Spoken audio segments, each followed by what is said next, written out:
They say the average child stops believing in Santa around the age of 8, maybe 8.5. But not me. 'Cause I'm not like other kids. You see, I've actually met Santa. Many times. Now, I know what you're thinking. That's not possible. Santa isn't real. Well, you're both right. And wrong. At the same time. And for that very reason, I stopped telling people the story after I turned 10. But it goes something like this. I remember loving Christmas. The lights, the sounds, the decorations, the stockings, and most of all, like any young child, waiting for Santa to come down the chimney to give me my presents. One Christmas Eve, when I was 4 years old, I remember insisting to my mom that we leave just the right amount of cookies on the table for him.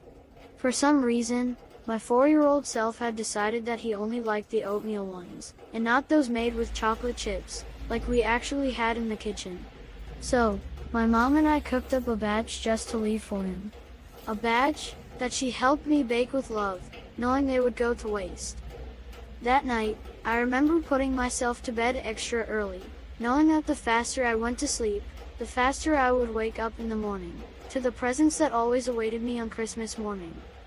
I had been fast asleep that night, when I was suddenly awoken by the sound of rustling on the roof above me. This was it. I thought to myself, it's Santa. I'll finally catch him in the act. So I snuck out of bed, tiptoed downstairs, and, as expected, spotted a man with a white beard, all dressed in red, standing in the living room by the Christmas tree. I ran to my parents' bedroom in excitement, and tugged at their sheets. Mommy. Daddy. Santa's here. Santa's here. My dad rolled over, eyes still closed, and humored me. Oh yeah? Yeah. He just came down the chimney. That's nice. Now go to bed, Bobby. My mom added, before they both returned to their slumbers. I did as she said, and went back to my room. But as soon as I heard my dad begin snoring again, I carefully made my way back down to the living room, to catch another glimpse of Santa. I peeked my head around the corner, and there he was. It's really him. It's really Santa. I kept staring at him, not wanting to miss a moment of his visit, when he finally noticed me. He seemed puzzled for a moment, before he waved me over. Hi, Santa. I began to excitedly call him by name, but he quickly placed one finger over his mouth.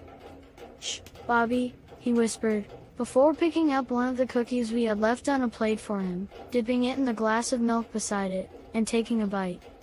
Eventually, he reached into a large, green velvet bag, which was filled to the brim with packages, and removed one. He then proceeded to place the wrap box on a rocking chair beside him, and patted the seat, gesturing for me to join him. Who was I to disobey Santa? I thought to myself, as I ran over to the chair, picked up the package, hopped onto the seat, and opened the gift in a scurry. Huh? I muttered, as I unwrapped it, and removed it from its packaging. It was a humble wooden box, with a surface like a chessboard, containing several small pieces, each resembling festive objects like a reindeer, a candy cane, a snowman, and a Christmas tree. It's a game, Santa said with a smile, before explaining the rules. Reindeer beats candy cane. Candy cane beats snowman.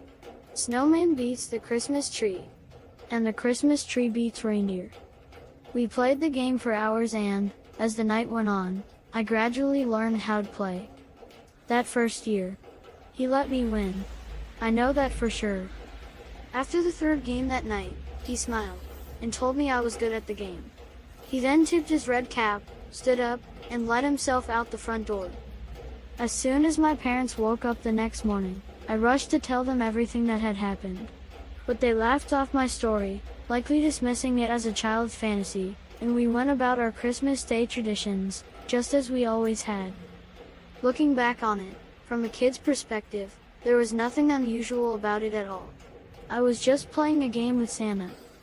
And so, I couldn't have been more excited when he returned a year later, with the same game.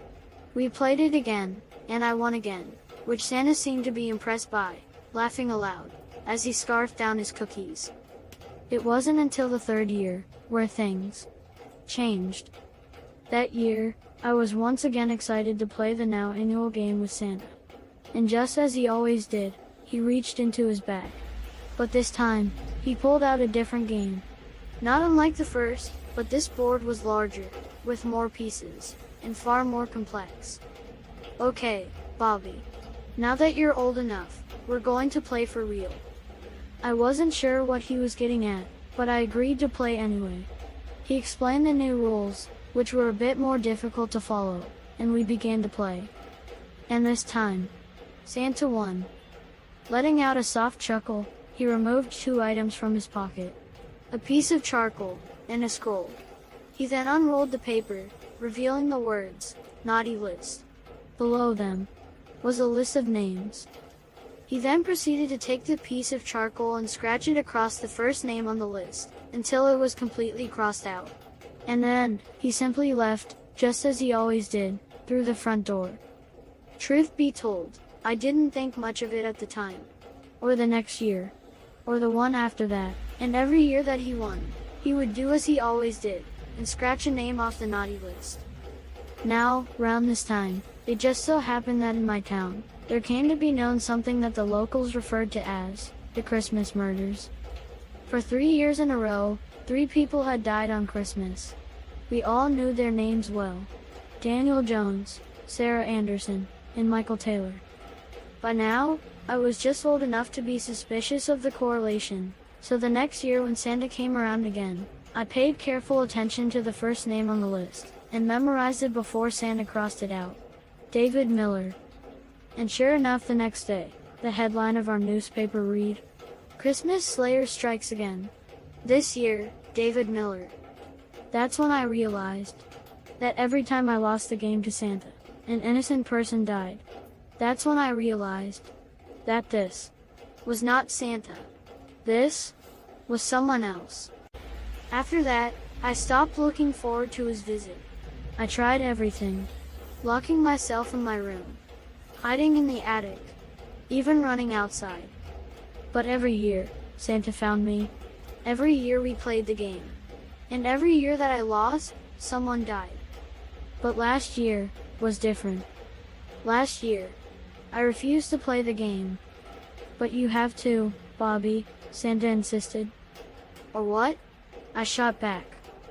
"Well, let's see who's on the list this year," he said, as he removed the paper from his pocket, unrolled it, and lowered his glasses.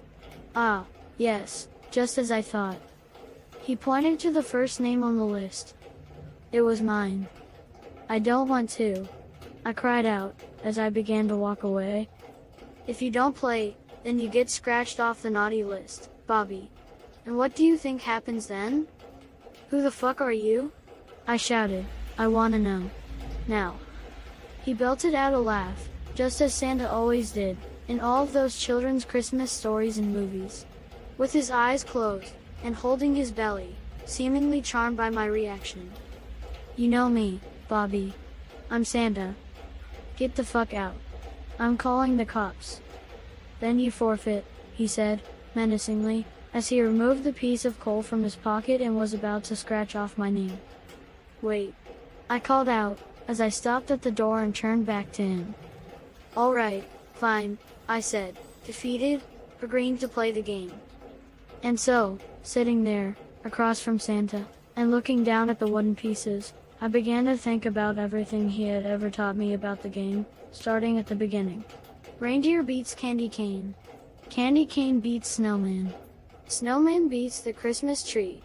And the Christmas tree beats reindeer. But he was good at the game. Too good. And nearly lured me into a false move. But this year, I was playing more carefully.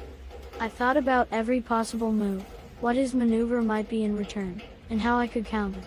Somehow, I got the feeling that I was about to make the exact move that Santa wanted me to make. But I was resilient. No matter what, this year. I had to win.